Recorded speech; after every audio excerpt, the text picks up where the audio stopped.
G'day fellas and welcome to a very special casted game. This is the first one back from Outback Octagon 4 and it's also the very last cast of 2025. Welcome one and all, how you doing? We're in for a good game today because we've got Faye. She's an incredible player. I'm looking forward to seeing what she's got for us today. And, well, let's get into it because we've got a lot to talk about. First and foremost, we're going to be just talking a little bit about how Outback Octagon went. Obviously, we're going to be talking about this game. We're going to be talking about the new year, what the plans are for the new year, and, of course, what the plans are for the future for Outback Octagon. So let's get to it and introduce our players to start us off. Spawning in the color green, playing as the Mongols, it's our Chinese friend. And in the color purple, playing as the Chinese, it's our Mongol friend. No, it's not really. It's Fei-chan. Ladies and gentlemen, welcome to Cliffside. A pleasure to have your company here today. I'm curious to see how she goes about playing this. Of course, you guys know I love the Chinese, and it's our first time that we're really seeing two OG civs go at it mono-y-mono for a while. Oh, did you see that? Town center. Vils jump inside. Not going to be able to find the pop early on in this game. Now, of course, Faye is also a creator, so just keep that in mind. I'll be leaving a link down in the description to where you can check out her stuff. And of course, I guess before we go any further, I will just ask you right now, if you're enjoying this Age of Empires 4 content, make sure you go ahead and leave a like on the video down below. It really helps out. Now, let's get into it and talk about how Outback Octagon went. So overall, I'm pretty happy with how Outback Octagon 4 went. I thought it went relatively well. There were a couple of things that I didn't like, but there was a lot of things that I did like. One of the things that I enjoyed was it felt like there was a lot of action in this Outback Octagon. I felt like there was constant battles, constant kings being sniped, and constant people missing kings. So number one is next year, basically I've said to our production team, I've said, hey guys, I think what's going to happen next year is either A, we get a co-caster, which I'm not against, but I will just say right now, I think I prefer to do Outback Octagon alone, just because I find myself going off on tangents, and I don't know, I kind of like those. But I basically said, hey, it might be a good idea to have you guys in my ears, you know, like have somebody talking to me while I'm casting and just mention the fact that I'm missing something like, hey, Beastie's been inside Puppy Paw's base for the last 3 minutes. Did you mind checking on there and like not looking at the sheep in the base of Donati? Something like that. So that's the first thing that I think definitely we're going to be looking at fixing for Outback Octagon 5, because obviously we can confirm it right now. I can't give you any dates or anything like that or any further confirmation, but I can just tell you, obviously, we're going to be doing it. So that's the first thing that we're going to be doing. Second thing that we're going to be doing, and look, the reason why I didn't do it before was because I didn't think we could find a way to make it work. However, we found a way to actually make it work now, and that is it's something that's been requested by many people as the Barbican comes down. Oh, Faye, let's actually flip these bad boys around right there at the top of our screen. I've seen many people asking for it for a long time, and I'm confirming right now we will do it because we found out a way to do it. Basically, we are going to be playing with random names or hidden names. Basically, everyone will come into the game with the exact same name, and we will just know them by their colors. And then at the end of when that person dies, then we will tell you who that person was. So each game they will change colors, and the reason why I was hesitant to do it was because basically there's a way that you can just check who a player is whenever you're playing Age of Empires 4. Like, you can just press escape, you just go to player list, and then after you go to player list, click on the person's Steam profile, and bam, there you go, instantly linked. And then from there, you can like track the ID. And so basically, you know, okay, if the person who is red is Puppy Paw, and then that ID is Puppy Paw, then we can just go into the next game and then we know who to target, right? So basically, it can defeat the purpose of having the random name. By the way, do we have a little bit of a TC move right here? Not something that I was watching out for. I wish I had Cow in my ear telling me, hey, check that out, but very smart move here. You get barbecued in the face and then you just move the TC away like, nice try, nice try. We got gold to the back here, so we're absolutely fine. Very, very sneaky, sly moves here from our Mongol player. So that's something that we're going to be doing, and you might be wondering, how are you going to get around it? It's quite ingenious. Xbox Game Pass. So apparently, you can link your Xbox account to it, but you don't have to link an Xbox account to it, which basically means that if you're playing Xbox live game pass, whatever it's called, basically there's no way to track who that person is. You can essentially just have a username and that's it. So the way that it's going to work, we're not going to buy 32 Xbox Game Passes for everybody, but for the finals we will definitely make sure everybody's playing on Xbox Games Pass, and for the games we'll make sure that they've all got that, but they will kind of be able to track who each other are if they want to, and that's the important thing to remember. At the end of the day, it's like if they want to, like, you'll be able to, it'll be against the rules to do it, it'll be cheating, but we can't really stop them from doing it, right? Like, just to show you how easy it is, right? Like, you just hit escape, go player list, there, click Steam profile, and then from there, you can't see it right now, but it just loads up Faye's profile, and I can see her username, or like see her her unique identifier, basically, and then you can just write that down. So that's essentially it. So that's something that we're definitely going to be doing. What else are we going to be doing? Oh, scoring. We're definitely going to be changing the way scoring works in the finals.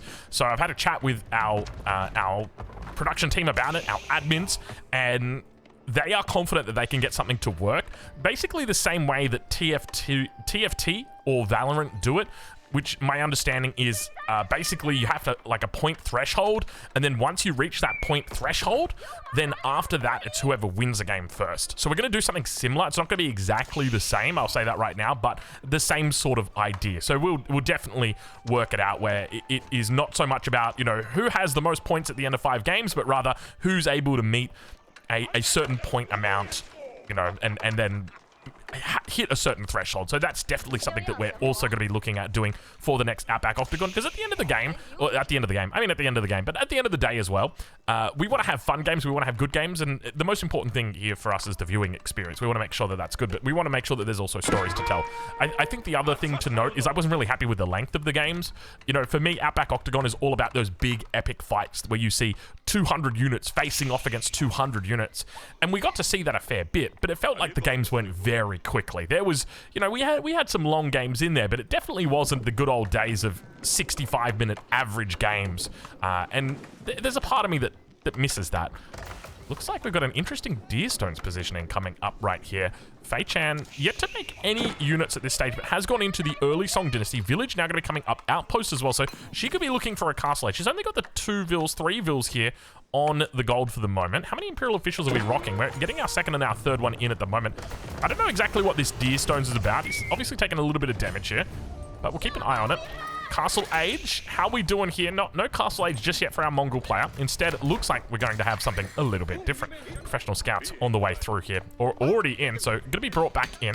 Let's check it in for Faye and just make sure and see what she's up to. She's not up to any professional scouts at the moment. We've been talking a lot, we've been yapping a lot, but we haven't really been paying much attention.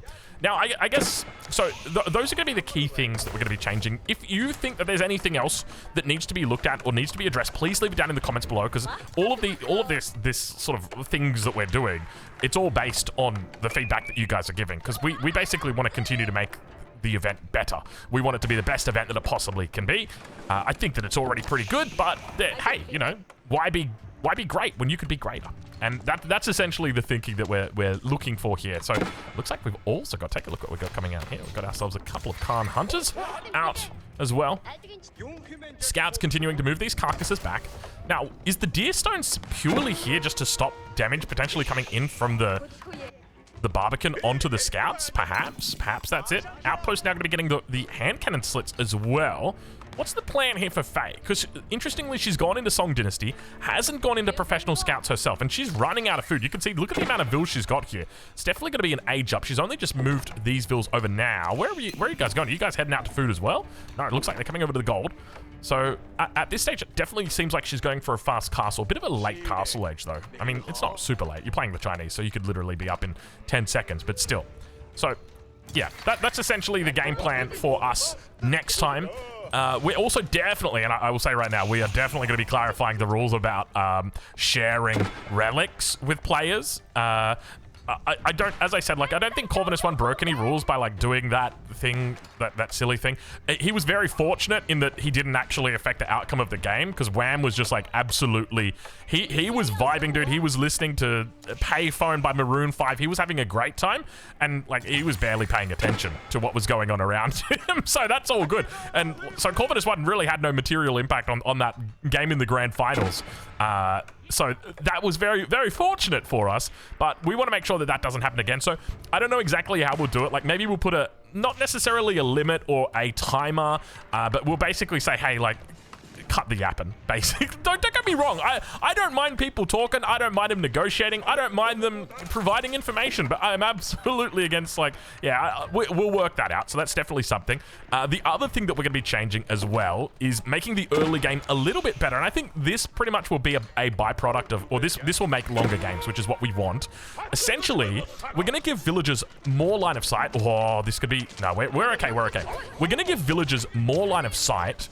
The villagers that you start off with. So basically, like, think of your starting villagers. Like, you've got a normal villager that comes out of a town center, but your starting villagers will be like, I don't know, like king's villagers or something like that. We'll just give them a stupid name.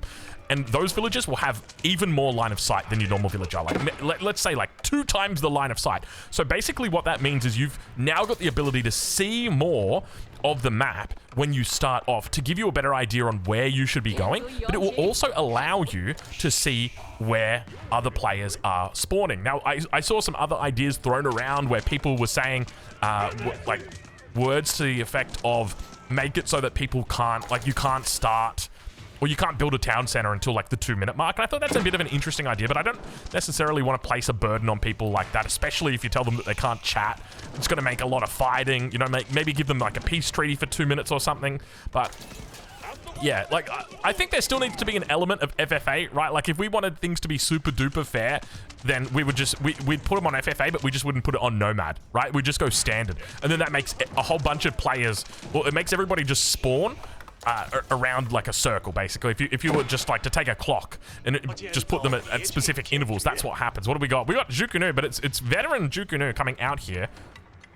So not going to be playing into the feudal Jukunu at all. Interesting decision. Numbers starting to build up here for our Mongol player as well.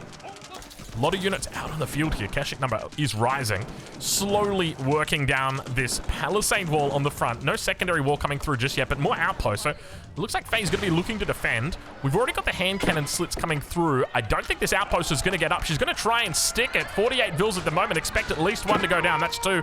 That's going to be a whole lot. I don't know why she's committing that. That is very, very questionable. That's 7 vills lost. And the thing is, right, like, she knew this was coming. She knew this was coming, and that was a bit of a hard decision right there, hard sell, especially when I feel like you probably just could have run to the other side here, or even got like a wall up across this part. But now you can see villagers going to be running for their dear life.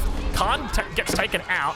Outpost, villagers, town center completely filled with villagers to the brim. And look at the amount of damage that she's able to do to all these units.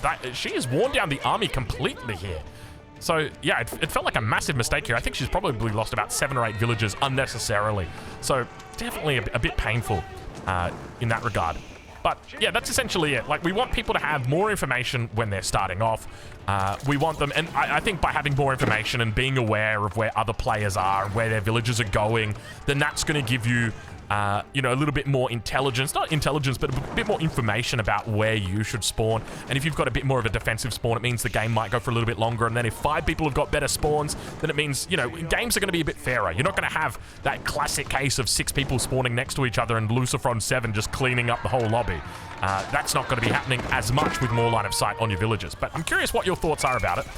I guess the last thing to mention before we get on with the game is we're heading into the new year. This is it for us right now. Villagers going down. Faye just throwing away so many villagers unnecessarily here. As the Jukunu are going to try and clean up this mess that's inside the base. +1 armor is through, but keep in mind, she's also on the same token, or by the same token, she's got veterancy here, together with +1 attack, which is massive. She is able to crack through that armor. She's doing 6 damage compared to the 4 armor. So basically, double damage is what's happening here. But, yeah, I think the last thing that is important for us to mention before we move on to this game is, ladies and gentlemen, Happy New Year. I know we're 14 minutes into the video already. Let me crack open. I got myself a nice alcoholic beverage. I've got a Kopparberg. It's not my choice, it's my wife's. Rosé hard cider. I'm not really a fan, but it's the only alcohol that we had in the house. And I said, well, you know what? It's the new year, so we're going to do it. And you want to know something? This is quite literally, like, we're doing this about, well, it's 11:04 p.m. right now, and this will go live on the new year my time. So in 56 minutes, this will be going live, or at least I hope it will be going live. We'll have to wait and see. Jukunu now going to try and defend. So happy new year to you guys. Hope that the new year does you well. I'm wishing everybody well. What are the big things that we're looking forward to next year? I guess Wololol is a big thing that we're going to be looking forward to. That's going to be great. Looking forward to Outback Octagon 5. That's going to be fun. Kurultai. Look at the booster speed on this Kurultai, by the way. 1.55 movement speed. This thing moves fast, dude. It does not mess around. Oh, do you remember when they used to race crazy speeds across the map? That was so much fun. Oh, that was so fun. The TC. Remember the TC when it would put its little rocket boosters on? Oh, that was great. All right, looks like Barbican will be going down here. No Spring Wood placement at this stage, and the healing that's going to come out together from the Kurultai and the Keshik's passive healing is just going to be able to melt that down. Give me a sec. I'm going to have a drink of this Copperberg Rosé. Give me a second here. It's very like... It reminds me of Christmas parties when I was young. And that alcoholic uncle that I had, he smelt like that. I'm not a big alcohol drinker, I'll say that right now. Zhukunu gonna try. Is Faye, I just realized, is Faye doing the Zhukunu only strategy? You know, every time we watch her, she's doing a silly meme strategy. Is this one of those games? You know, we've seen her do like Lametanai only. We've seen her do, what have we seen? Like Javelin only. We've seen lots of crazy things from her, but it looks like we may have Zhukunu only. And keep in mind, this is off the back of losing 21 villagers at like before the 15-minute mark, which is incredible. She's still going to try and make it work. And of course, I shouldn't have to mention, but both of these players, obviously, Conqueror 3, plus, you know, they're very, very high skilled players. So just be aware of that. It's not like we're memeing and dreaming here. These are both very talented players. But yes, that's essentially it for us. I guess for me personally, what's on the horizon for me? Probably just going to keep making gaming videos. Going to keep focusing on Age of Empires 4. I got a whole bunch of other channels that I'm working on behind the scenes, and some of them are taking off, doing quite well. So keep an eye out for those. If you manage to start up any other strategy games or any other Grand Theft Auto themed games, let's put it that way. In fact, we got GTA 6 coming out next year, allegedly coming out next year. I'm looking forward to that. I think that's going to be great. I played a lot of GTAs. In fact, I actually played the very first Grand Theft Auto on my grandparents' computer. I remember it as well. I played it with my cousin Glenn. Oh my lord, we had so much fun on that game, and we knew the cheats. We'd get the RPG and we'd kill everybody. It was like the top-down version. It was really hard to control the cars because whenever you'd go like too fast, you'd just crash. It was yeah, you couldn't go around corners very quickly. And then GTA 2, I don't really remember it, but obviously I remember GTA 3. I think GTA 2 and GTA 1 are probably the same games in my mind. Yeah, and then obviously GTA 3, that was a massive behemoth of a game. Vice City, oh my god, Vice City. Bro, was there anything better than just riding around in Vice City, just doing nothing, just enjoying the music? Oh my lord, how good was that? But then obviously GTA 4, GTA 5. I didn't play a whole lot of GTA 5. I played through it recently, I'll say that right now, but GTA 6, I mean, it's just going, it's going to be, it's a titan, right? Like, it is going to be bigger than anything. In fact, I suspect it's probably the biggest media release in history, right? Like, if you were to think about it from I guess from like a commercially successful perspective, it will almost certainly be the most successful game in history, right? Like, and just piece of media. And yeah, I mean, it's going to be massive. So anyway, I'm looking forward to that. That should be good for 2026. What else is there to look forward to for 2026? I mean, I'm hoping that I can have another child. That would be nice. I don't. My wife is definitely against it. I want a football team. She's happy with just a couple golfers. So look, we're gonna have to have a chat. That's for sure. But I guess, to be honest, if it's going to be 2026, we're going to have to hurry up, though, because you've only got 3 months before that's it. You're no longer going to be landing in 2026. It's going to have to be 2027. Though I will just say right now, one of my best friends actually just had a baby. So congratulations go over to him. Jesse, I don't know if you're watching, mate, but if you are, mate, congratulations once again. All right, well, we got Relic starting to get picked up here. Over on the east side, there's still a Relic here. One down to the south. These Relics have been picked up at this stage by our Mongol player, our Chinese friend. The numbers continue to build. Faye's army looking a little bit more formidable, and she's on 50 Zhukunu at the moment, still trying her best to continue kiting out. Keshik's up to 6 ranged armor. Zhukunu on the other side with 7 ranged attack, excuse me. Now, where this actually gets different, because with the Keshiks, right, and this is something I always love to harp on about the Zhukunu. Like, Faye has not even reached her final form yet, because the Keshik starts off with 3 armor. You get +1 from your blacksmith, and now you're up to 4. You're up against, and you've got 5 damage. So you're only doing 1 damage. When you've got all the upgrades, they've got all the upgrades, you're only doing 1 damage in the Feudal Age. In the Castle Age, when they've got all the upgrades and you've got all the upgrades, you're still only doing 1 damage for every shot. But the moment you guys both reach Imperial Age, you start doing like 6 damage. It's probably not that much, it's probably like 4 damage or 5 damage. But basically your damage, when you go to Imperial Age, is like 5x. And it's like not 5x against Castle Age units, it's like 5x against Imperial Age units. Because you've got +3, and then you've got elite Jukunu, and then you've got incendiary arrows on top of that, and then fortunately in this situation, Faye is not playing the Juicy Legacy, so it's not that bad. But look, it's still pretty bad when you're playing against the Chinese. It's a unit that is incredibly powerful, and you can just absolutely spam it like this. I think one of the only ways that you can really effectively deal with this is through mangonels, especially once you get the Imperial Age upgrade, so keep an eye out for those. We're 20 minutes through at the moment, so let's switch over to our income. At the moment, 64 versus 61. Our Mongol player a little bit ahead. Obviously, only the 1 TC out for the moment.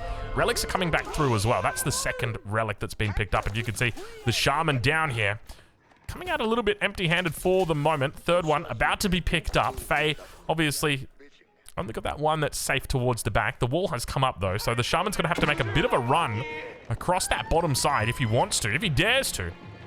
And one of the things about Cliffside is very much that you can be attacked from any angle, but have a look and see what Faye is doing. Stone walls across the north of the map. She does not want any threat coming in from that angle, and I love the way that she's looking to wall this off as well. You know, normally I do some sort of convoluted like wall where I miss an angle or an entrance somewhere. Doesn't look like she's going to be doing that today. Just going a full stone wall across that top side. Now, Jukunu looking to focus down the cavalry here. We're going to ride on board. As you can see, she's got the one-shots out right now, but just barely falls short a little bit there. And you got to really make sure you've got that one-shot through. She's at 65 Jukunu at the moment. There's that one-shot falling short just a little bit. And you can see now it's going to result in so much more damage coming through. Keshiks get split off towards the north. That's the consequence of not having enough Jukunu. And unfortunately, the reality is, despite it not being enough Jukunu, it probably wasn't enough Keshiks either. Because even though you weren't one-shotting them, you were still killing them pretty well. Faye committing to the bit 100% here. Beautiful base building as well. Oh yeah, she's pixel perfect on it as well. Exactly how you do it. Every single archery range is built perfectly to spec. What am I talking about? I'm talking about the influence of the Imperial Academy. So when it comes to the way that you build these buildings, you very much want to leave just the exact same way that she's done it right here. That one little tile on the corners open, and then just building in line with that, and that allows you to get 32 archery ranges around your Imperial Academy, assuming that there's no other things blocking it, like landmarks or gold veins, inevitably, that will get mined out, but you get the idea. So at this stage, we've quite literally got full Keshiks against full Jukunu, and it seems like a pretty fair game. It seems like a pretty decent game. 31 vills taken out, by the way, for Faye. I think it all really just comes down to the lack of walls, right? If she'd had palisades in the front here with the Jukunu standing in the front, it would have been completely different. But I think she's been quite blasé with her economy. She very much doesn't care. If it dies, it dies. So what? We'll build it again. It's fine. Who cares if the villagers die? It's not a big deal. But it does look like now all 4 relics have been taken off the field, with the exception of this last one over here, the 5th one, the 5th and final relic. So in the end, Faye not going to be able to pick up a single relic. And I mean, it's nice as trying to pick up those relics because you do have pagodas. Even though, look, pagodas are good, but they're not anything special. They're not like Regnitz cathedrals or anything like that, but they're still pretty decent. But yes. Other than that, though, I mean, talking more about 2026, what else is there to think about? AGI, do you guys think that's on the cards? Artificial General Intelligence? It could be. You know, if you were to ask the tech, or like the tech experts, I guess we could go with, anybody who's in the know about artificial intelligence, LLMs, I was going to throw out a whole bunch of acronyms, but I'm not going to do it. I'm just going to say that. It's not so much a matter of if AGI is going to come. It is a matter of when it's going to come. Literally everybody is in agreement that it's going to happen with the current technology that they've got. So I don't know. Is it going to happen this year? It could. What is AGI? It is artificial general intelligence. Basically, an intelligence that is better than a human at pretty much everything. Obviously, not including physical stuff, because I would absolutely fucking destroy one of those clankers in an arm wrestle. I will fucking destroy you, Clankbot 3000. Clanker's also going to be, I will say right now, it's going to be the first outlawed slur against robots, so just use it while you can, all right? I'm saying it right now. They will take it from you. Within the next 10 years, you will not be able to say the word clanker, so get it out of your system. Get used yeah, anyway, sorry. Let's... Oh, gosh. What will they call racism against robots? Cyberism? Maybe cyberism, yeah. Yeah, anti-robotism? Anyway. So that could be something. Aliens? Are we gonna get aliens? Probably not. Probably not. I mean, if you're in the alien circle, you know, it's been happening. They've been coming for years, bro. They've been coming for years. It's always just around the corner, and that's one of the things, right? I don't know if you guys are interested in too much of an alien chat right now. I mean, is there really anything to say? Not really. I mean, if you haven't watched the movie, it's called The Age of Disclosure. I'd recommend you go check it out because I think it's a really good watch for anybody who's familiar with alien stuff or lore or anything like that, or you know, relative or like follows the subject. It's not going to be any news for you, but I think it's a great base level. If you've never heard or thought about aliens before, check it out. It's pretty interesting. They got some very high level government officials on the record coming out and saying, hey, so yeah, there's an active reverse engineering program that's going on with the United States. Russia's got one, China's got one, and basically they're just trying to reverse engineer alien technology. It's quite interesting. It's I like to think about, you know, the bigger picture when it comes to that stuff, not necessarily like the technology aspect, but more of like the, you know, I wonder what's out there. Do you guys think there's really like is there a council of alien races? I like to think that there would be, but I mean, obviously we haven't seen any evidence for that yet. You're gonna have to show us some evidence first, American government officials. Anyway, let's get back to it. We got stone walls coming up around the map, so up towards the north, completely walled out. 109 Zhukunu. I was going to say, I think Faye's probably ready for an Imperial Age right now, and that's exactly where she's at. Take a look at these resources. She's just doing a bit of market purchasing. I can tell you right now, Spirit Way getting dropped down, so watch out. I want to click on her market just to find it, because I literally just saw her doing the purchasing right then. Where's the market? Don't tell me there's no market. Is this one of those legally blind things? I know there's a market somewhere. There's no way she got that much food that quickly without there being... There it is. There, yeah, there it is. 170 gold for 100 food? Hold on a minute. That's not right. Yeah, she purchased a lot of food. I mean, she had a lot of gold in the bank, and on this map you typically do, just because not only are you Chinese, but there's a lot of gold on this map. But it's been a bit passive now. Kaganet Palace obviously coming through here for our Mongol player. Slowly building up. Imperial Age has been reached, so expect to see the elite upgrade through. Expect to see +3 very, very quickly in, but also look for that university together with incendiary arrows. Very critical that we get it down as quickly as we possibly can. She's got the wood in the bank for it. There's the university. Normally you want to start the university first, or start incendiary arrows first, just because it's the longest to research. Takes a really long time to research, 90 seconds. You can supervise that, you can reduce it down, but still it takes pretty long. And you want to try and get it up as well. That's going to give you those extra 2 points of damage. But Elite Zhukunu now coming through. 8 damage. Oh, she's going into Ancient Techniques first instead, so looking to focus on the economy. Bombards here. This could be problematic. +2 at the moment, so 7 ranged armor against 8 ranged attack. We need to see that at the very least one single upgrade from her could mean the difference between 1 point of damage or 2 points of damage, and it's massive. So you really want to try and get that in. So hopefully we see that shortly. There's the incendiary arrows. She is boosting it as well with the Imperial Official. It looks like she's got through that Ancient Techniques down here on the Spirit Way. Obviously got the Elite upgrade as well on the Spirit Way. It's much cheaper. It's faster if you do it that way, but obviously you can't supervise it. But you can drop tax at the building.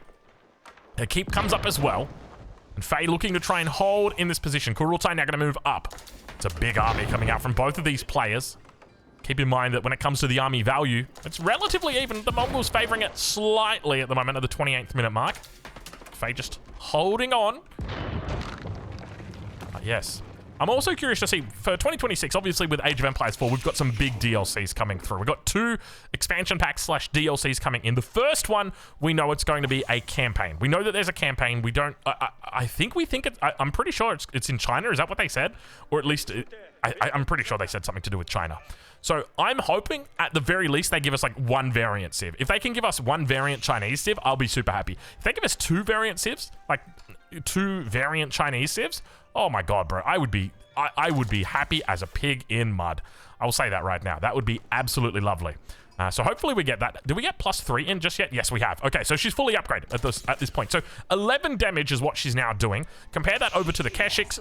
They've only got 7. So she's doing 4 damage for every bolt that she's got. And she's got 3 bolts. So each one of these is doing 4 damage. So 4 times 3, 12 damage a pop. That's big. That's very big. Now the Bombard beginning to move forward. A couple mangonels in the back as well. Have we picked up any upgrades for them just yet? It doesn't look like it, but we've got adjustable crossbars on the way. We've also got stone commerce coming through, so expect to see that trade coming in shortly. Beautiful trade. Oh my god. This is amazing trade right here. Let's have a look and see. Have we got any numbers? No, not yet. Traders should be out shortly though. And now the Jukunu move forward. It's a beautiful little choke point. She wants him to come forward. Fight against me. There's the Khan. Big attack coming in on that backside. And look at the healing that comes through for Faye right now. All of those units healing up because they are part of the, well, they're part of the legacy, part of the dynasty. And now, falling back away from it. Decent micro coming through from Faye. Nice heals coming in as well. Have a look at the heals that's coming in. A little bit of extra attack speed as well when those units die for all the adjacent units. So they're going to be firing slightly faster, 1.58 compared to the 1.75 that normally would be happening. And you can see her just melting these units down. No +3 armor is absolutely hurting. And you can see that, you know, people talk about memes, people talk about dreams, but at the end of the day, you gotta consider that the Jukunu are a complete machine. Look at their heels coming out. Nice bait right there with the mangonels as well. Jukunu coming very far forward. I'm a little bit worried about the amount of I was going to say about the amount of labs, about the amount of archery ranges she's got back here, but it looks like she's got plenty, and she's going to continue falling back towards this position. 59 Jukunu on the field at the moment, but starting to struggle. Was going for the mangonels the wrong choice. Perhaps she needed to think about maybe going into some siege or something like that, but it looks like our Mongol player is not going to be able to get the finishing blow right here, right now. Faye buys herself a little bit of time. She's got a decent lead when it comes to that military count. Now catches a mangonel off guard. Was going to try for the bombard, but says, no, I don't want to commit. I don't want to stick it. Not just yet. And now more and more units rally in. Let's check in on that backside as well. Let's check in with these. Oh, yeah. Look at those traders. 86 gold a pop coming in, not to mention the stone that's coming in, and the food and wood that are coming in shortly. And you can see just the melting through. Have we got +3 yet? Still no +3 yet. A little bit of a mistake from our Mongol main. That is for sure. No +3 ranged armor is definitely going to hurt. Now those mangonels looking to take position towards the front. Numbers not looking particularly strong here for either of them. And I think if anything, that probably favors Faye. Resource count not looking the best, but she's got 30 Jukunu in queue. So I'd love to see her add in a couple more archery ranges towards this front. She's just perfectly building them as well. Can I just compliment her on that? This is exactly how you want it. Spaced out perfectly. Now the Jukunu number is starting to rise, and you can see she's going to push up here. She'll be easily able to clear out these mangonels. You can see how much damage she's able to do to them as well. Nice splits coming in on that top side. Misses it on the bottom. Loses a lot of Jukunu as a result. We power double mangonel on the back, and we could have trouble in paradise right now as the Mongol player is now being pushed. Nice dodge as she falls away from that front line. You can see how tanky that Khan is. Khan managing to stay alive. Still no +3 coming in just yet. Faye looks to continue pushing her agenda. Barbican could look to be repaired here if she really wanted to get up and aggressive. That's basically a keep. And you could bring, you know, you could probably bring 8 or 9 vills forward. It's going to cost you wood, though, and you don't really have a lot of wood at the moment. 87 vills, 37 have died. No second TC, by the way. Still only that single TC that she's been working with this entire game. Obviously on the same side, or on the other side of the battlefield, we've had the exact same thing that's going off. Hui Hui Pow, tanking up as much as it possibly can. Both the mangoes going to go down, and have a look at the queues that are here. 1, 2, 3 mangonels all here, all ready to go. And now Faye putting on the pressure. Looking very solid as that 4th mangonel now comes out. I say 4th mangonel. I mean, there were the 3 that we counted here, and this was the 4th one, right? That was my thinking. 3 in queue. Now there's a 4th in queue. You get the idea. Faye continuing to push the agenda.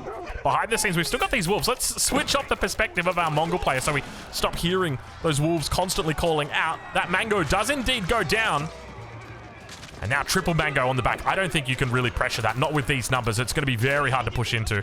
And a nested beast to top it all off. I dare you. I dare you, Faye. Is Faye gonna take it? Faye, don't you dare. No, you can't. Not into this. That's way too much, Siege. It's way too much on the numbers that she's got. She'd need to, like, trickle in units one by one. I mean, technically, she could do it if she splits. Is she gonna try it?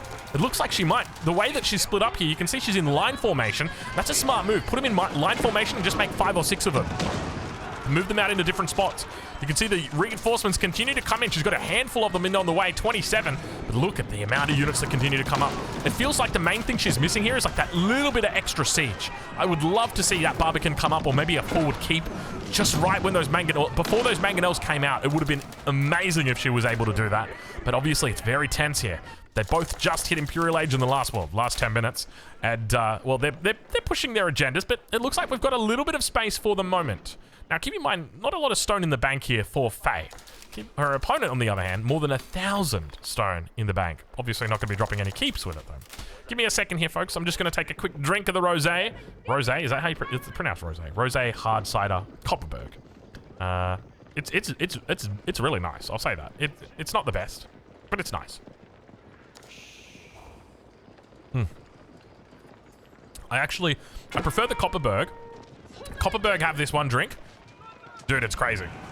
It's a cider. It's strawberry and lime. It's like I'm drinking alcoholic cordial. It's amazing. It's not even alcoholic cordial. It's like alcoholic juice. And it actually tastes really good. I'm not very much of a beer kind of guy, even though I'm Australian. The only beer that I've ever liked, I'll say it right now, the only beer I've ever liked was a friend of mine. He does like the homebrew stuff. And I was genuinely impressed. I was like, you know, because there's on one hand, like you taste someone's like, hey, try my homebrew, and you try it. There's a part of you that's gonna be like, yeah, that's great, bud, good job. But then, like, I tried it and I was like, holy shit, that's actually really good. I was impressed, and like I think you forget about the first layer that you're putting on there because you obviously you got to be kind to them and you're gonna be like, yeah, that's nice. But then you forget about that, and then you come over the top, and you're like, "Holy shit, that's actually really good! What the fuck?" Oh man, I think I sold it. I oversold it a little bit here.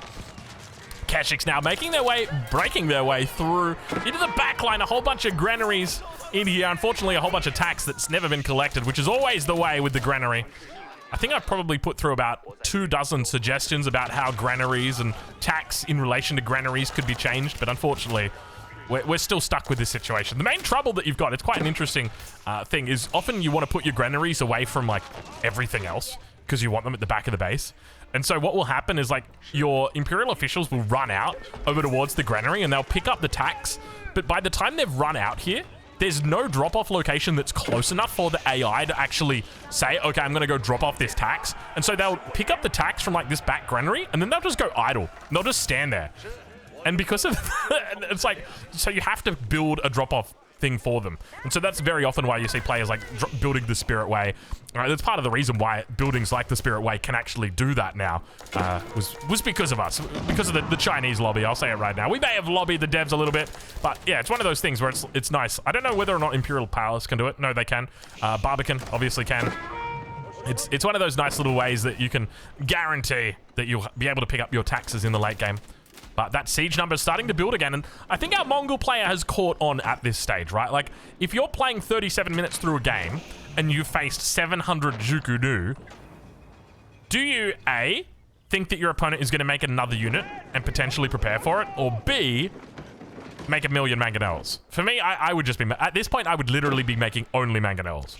I would be all in. I would be so deep on mangoes. I would be looking like beastie. I would be looking like Puppy Paw playing the Knights Templar defending a sacred site. That's what I would be looking like. Great Wall Gatehouse now coming up. Where's that bad boy coming up?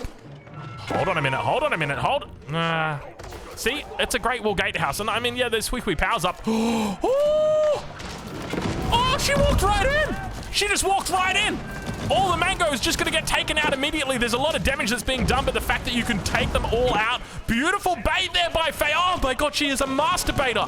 Oh, that was so masterfully done. Look at that. All of the horsemen down here on the south cleans up the majority of the mangoes. There's a little bit of health left on that bad boy right there. 2 health. She's lost a lot on the front. And unfortunately, I mean, it doesn't feel like it was the death push that it needed to be. The reinforcements from our Mongol player was decent. Ming Dynasty has now arrived. What does Ming Dynasty means? Well, what does Ming Dynasty mean? It means an extra little bit of health for our units, unfortunately. It's not the extra damage that we'd love it to be. We whip out, firing off towards that top side, and a new fresh stone wall has come in to supplant the previous one.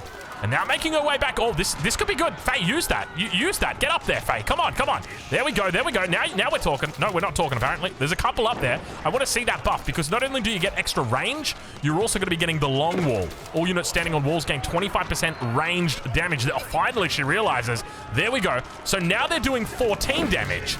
And now you've got yourself a problem, because they're just ripping through these units. You want to know what will happen, though? A single Mangonel comes up here and says goodnight to every single one of these units. Boom! Okay, all right. We survived one. Faye, unironically, needs to delete one just so that they all get the healing. Okay, there we go. Okay, 50, 53. Just watch this number. Watch this space. Watch this place. Watch this base. And watch my face as 53 goes to 48. All right, give it one more. Throw in one more and you'll call it a night for him. 61. 51. That was 10. That was pretty good. This Mangonel's getting good value. I wish we could see the kill count on these Mangonel, because it would be rocking double digits for sure right here. 49. I'd love to see her get up on this side here as well, because remember, you get that range increase as well. It's quite a nice boost to that range. But unfortunately, this Mangonel's doing so much work. Faye's run out of wood, so she's not able to make any more Zhukanoo. 40 minutes into the game, and she's starting to struggle. Poor Faye. Say it ain't so. Not like this. Don't be going out on your own wall, Faye. I love the fact that she committed to it, though. Faye, I respect the bit so much. Yeah, you just gotta respect it. You know, and that's one of the things that I love about Faye. When she does these stupid strategies, she full commits to it. Like, there's no messing around. There's no, okay, maybe I'll start making Spearmen 40 minutes into the game. No, it's literally I'm making Zhukanoo, and that's literally all I'm making. I'm only making one unit. Like, she randomed, and it was Chinese, and now she's just making, all right, it's Zhukanoo this game. I love it. I love it. It's like she's got one of those crazy wheels that she just spins before the game, except the wheel is the random button, and the unit that she makes is that civilization's special unit. What would you make if you were Mongols? I guess Mangudai, probably. I mean, Mangudai aren't that good in a heads-up fight, though. That's the problem. I guess you could do Keshiks. Then you just lose to Spearmen. Like, it's got to be a unit that can kind of do well against the units that counter it. And that's why we see Zhukanoo do so well, because they can very effectively DPS the enemy units. But now the breakthroughs happen. 135 bills against 99 on the side of Faye. More than 58 villagers taken out this game. And that number will only continue to rise as the rest of the cavalry makes its way to the back of the base. Villagers now evacuating in all directions. Not a whole lot of units here for Faye. 37, 38, 40. 40 Zhukanoo, that's it. Now, unfortunately, the villagers unable to gather. You can see just how many resources she's sitting on. She's been spending non-stop. But look at her opponent. Her opponent floating quite a bit. In fact, starting to push towards that 10,000 mark of extra resources that's sitting there. Quite a lot in the bank. That trade is slowly coming online. What are we talking? Six traders. That's not a huge amount of trade. That's a meager amount of traders. At this point, I would have thought it would be like 30 traders. 30 traders would be decent. You just stop making vills at one point and just start making traders only. Behind the scenes, these horsemen are just going to be so difficult to deal with. No spears to chase them down. It's just, how do you ever gather food again when you're up against this type of army that's behind enemy lines? And now towards the front, she's slowly getting inched out. As we've got plenty of units, lots of different combos that are in here. Zhukanoo still managing to hold, and Sacred Site number 1 going to be taken. Obviously, it's always hard on Cliffside, considering the position of the Sacred Sites. 73 workers now taken out in this game by our Mongol player. Faye only taking out 6 so far. Okay, trade number starting to look a little bit healthier now. 7. This does not look like 7. 1, 2, 3, 4, 5, 6, 7, 8. Okay, so we know that this trade number is not right. Because that's 9, that's 10, that's 11, that's 12. Are we looking at the wrong... Oh, excuse me. 18. Well, that's better. That's healthier. That's within a reasonable sphere of what we could expect. But now, Faye starting to rebuild up to 44 Zhukanoo. Meanwhile, behind the scenes, we can see a whole bunch. It looks like they've just been deleted. I assure you they haven't. The horsemen have done the deleting. That is the way that it goes. Meanwhile, towards the front, Faye, once again struggling with these units, but keep in mind, the reinforcements are going to be so difficult to stop, and I think this is where it gets really hard. You know, one of the things that I would have loved to have seen from Faye is a stone wall across here and then a wall out from this stone wall, basically allowing you to continue walking all the way towards the enemy base and sitting on that wall, basically preventing the enemy from being able to attack you, increasing the range that you've got, because keep in mind, you've only got 4.5 tiles of range, so that extra 1 point of range or 1 tile of range can be quite massive. But check out this behind the scenes, our Mongol player just tearing apart Faye's base, and she's already struggling with food, with wood. Now look at what she's doing with food. I feel like this is one of those games where it's only a matter of time until Faye is going to be tapping out. She's done herself proud. She's done us Chinese players proud. I tell you what, any game where I get to see, oh my lord, have a look at those, have a look at those pastures. That is a lot of pastures. How many have we got here? 38 pastures. It's a decent amount. I love the fact that there's this many pastures, and yet still I can't see any sheep. Like the sheep are just, the vills are chasing them more. Like, we need more pastures. We're building more pastures, sir. Sir, we can build no more. Was there really? Are we researching? Only tier 3 just now. Wow. Jukunu at the back, 44 for Faye. Is she rebuilding farms somewhere else? You'd think probably. You can see the power, the importance of keeping those granaries safe in the back of the base.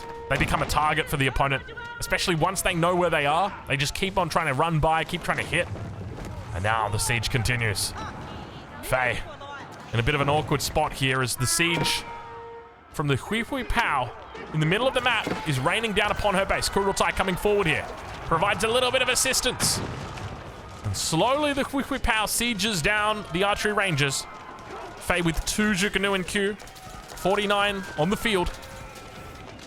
And more than enough traders back at home. 18 starting to look very, very good. I mean, that's where we were before, but, you know, that's exactly where you want to be. And now pushing forward. Big mass that's coming out here. Have we got +3? Yeah, we got +3. No, we didn't. We never got +3. Are you serious? We never got +3 against Jukunu and your 1900 rated Mongol player? Damn, dude, that is incredible. I feel like all my gold 3 homies out here are going to know to do that. But now pushing through. Underneath the town center. It feels like she's got nowhere to run. 83 villagers to 147 from the Mongols.